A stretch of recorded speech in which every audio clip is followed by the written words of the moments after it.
He rented a Lamborghini for an hour. She put an $8,000 purse on credit. They both posted it to their stories. They both think that's what success looks like. This guy, quiet, no flashy watch, no entourage, runs a $400 million fund. You'd probably mistake him for an accountant. Today we're talking about why some people look rich and go broke, while others look completely ordinary and get wealthier every single year. Flashy spending isn't wealth, it's a performance of wealth.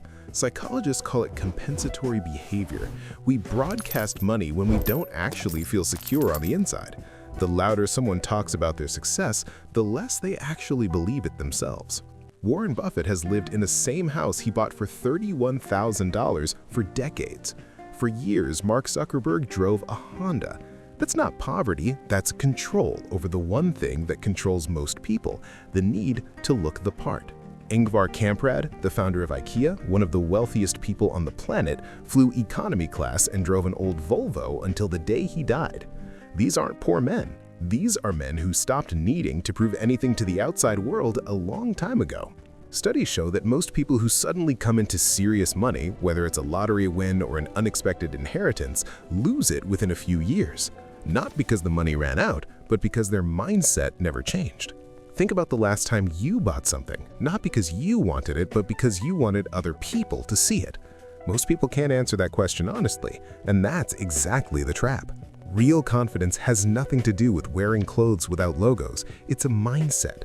I don't need your approval to know who I am. True confidence is quiet.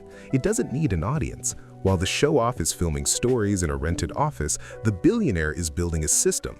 $500 a month invested over 10 years at average market returns, that's roughly $100,000. $500 a month spent on image, that's zero. The math doesn't have exceptions. The rule is simple. Spend less than you earn, invest the difference, don't explain your decisions to anyone. And ask yourself right now, was the last big purchase you made for you or for someone else?